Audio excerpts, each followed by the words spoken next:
This is Edward the Woke, the lower middle class prince of the Wokes, fighting Normans and the anti-Wokes in Devon. But don't go laughing at my lower middle class accent, because that's an hate crime. At last we're fighting back against brutish woke mob dictating British life, said ex-DUP Irish leader Arlene Foster. Arlene was deposed as leader of the DUP in Northern Ireland. Is this the brutish woke that she's complaining about? No, it's ordinary people who don't like all the racist statues of slavers scattered about the place. Tut, tut, tut. Nasty brutes you.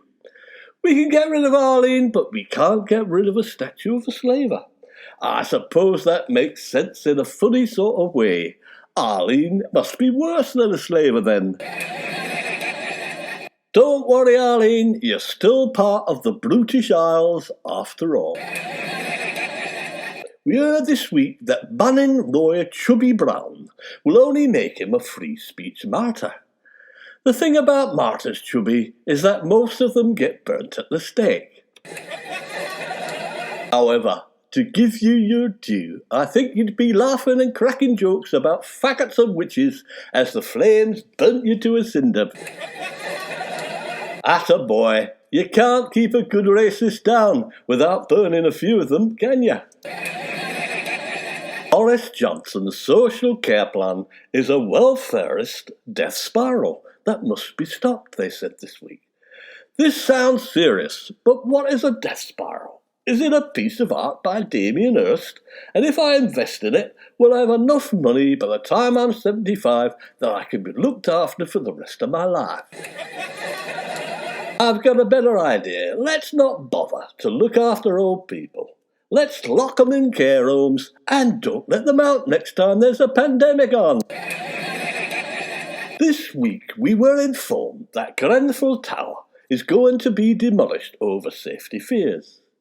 When Grenfell was lived in, there were many concerns about its safety, all of which were ignored, and people died. Now it's a burnt-out shell, it suddenly becomes unsafe and must be demolished. The reason it's going to be demolished is that people can't make any money out of it anymore, like crooked cladding dealers. However, there are plans to erect a statue to a local 18th century slave owner in its place, or a statue of Chubby Brown, whichever is cheapest. The hotel that featured in Roald Dahl's The Witches is looking to employ a full-time witch. She must support Brexit and vote Conservative and look like Priti Patel, apparently. All the witches do, don't they? Poor old Jeremy Clarkson claimed his farm was targeted by swingers for steamy sessions after sneaking onto his land. What sort of person would like to have sex on Jeremy Clarkson's tractor? The same sort of person who queues up at his diddly squat farm shop to buy his comic misshapen vegetables, I'll be bound.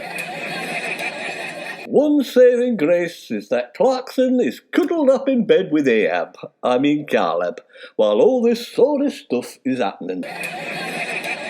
This week we learned that the enemy of all wokes, Jeremy Kyle, received treatment for anxiety after his TV show was axed. I'd like to watch that episode, Jeremy, but I can't find it anywhere. When they say his show was axed, do they mean a real axe was used? No wonder Jeremy was anxious. It would be essential viewing. Andrew bolts for Balmoral, said the Mail this week. Prince Andrew quit Windsor to join his mother on her Scottish holiday to avoid attempts by US lawyers to serve sexual assault papers. Andrew knows he's onto a good thing. He knows lawyers and bailiffs won't be able to search inside his mother's frock to find where he's hiding. But come on, lads, the Queen's 93. She must have done something. We learned this week, shock horror, that the armour celebrity Get Me Out of Here Castle had been vandalised by children ahead of the new series. It looks like Ant and Dec have been fooling around again. It's easy to see where the confusion came from. They're very short and behave like children from a distance.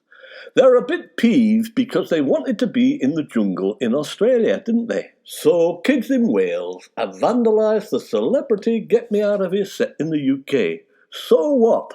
In Australia, the Australians set light to half the country. Beat that. Dictator Kim Jong-un called for urgent action on climate change after floods and droughts both destroyed vital crops. Don't worry, Kim, the G7 will stop climate change just for you. But what North Korea actually desperately needs is regime change, not climate change, Kim. The general of the anti-wokes, Nigel Farage's GB News show, lost over half its viewers in just 2 weeks. So Nigel's not as popular as he likes to think. He's failed to become an MP on 8 occasions, and now he's failing as a TV host. Well, don't worry, Nigel. Hitler's a failed postcard artist, and look what happened to him. Talking about Hitler, Piers Morgan was left concussed and his eye cut this week as he walked out of Prince Harry's speech on the television's awards this week. Piers is actually making all this stuff up, as he is a child in need of constant attention. I think what happened was he actually called Princess Meghan a Pinocchio princess to Harry, who belted him one in the face. But on the plus side for Piers, a topless Extinction Rebellion protester sent a cheeky message to him as he joked she's promoting his book. This is the first sign that Piers Morgan's books are going tits up as well. COVID leaves northerners poorer and more likely to die than people in the south. Boris is still keen on leveling up and is hoping to develop a nasty version of man flu that lays softy southerners low and stops them piling up the cash, as this time it'll make them buy the vaccine. Surprise news this week was that empty shops are to become classrooms, as schools will breathe life into struggling high streets, said the Mirror. Teachers will be classed as shop assistants and receive the same money. This week, Prince Charles was urged to cut ties with an aide involved in a cash for knighthood storm after it emerged the ex-valet supported the Saudis' donor's bid for an honour. Where I come from, valets wash your car in disused petrol garages. If I was a servant, I don't think I would have the sort of power to grant people knighthoods. Who is this chap? Is he a Marvel character, super servant or something, who wears Prince Charles's underpants over his trousers? Nicely ironed, of course. Keep it in the family, I say. This week we heard about Prince William's baffling school threat. I will send my knights to kill you. Well, it looks like the little toad got the right idea early enough. If you mess with me, I'll kill you like what happened to my mum. Perhaps he was going to do it with the help of Daddy's valet, who's busy churning knights off the family conveyor belt. There were loads of lamentations in the press this week. One went, how can the very people supposed to protect the legacy and memory of Winston Churchill have portrayed him so badly? We must never surrender to the woke mob, as the charity apologised for racist old Winnie's behaviour. This is where Churchill has his Dunkirk moment all over again. You know, when he surrendered on the beaches to the Nazis in 1940, and we had to save his buns by rowing little boats across the channel to rescue all his troops. We'll do it again, Winston. We will save you from the wokest mob, and stick up a bloody statue or something when we do. Once again, Jeremy Clarkson is rowing with angry locals as he showed off plans to develop Diddley Squat Farm.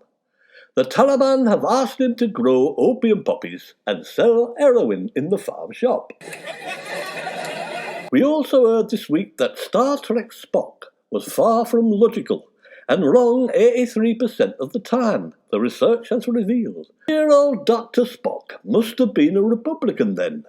Donald Trump watched a lot of Star Trek as a boy and modelled himself on Spock. He had the ears removed when he stood for president. This has been Erowid the Woke on TWTWTW. Don't worry, I'm not Dr. Spock. I'm more like Captain Kirk.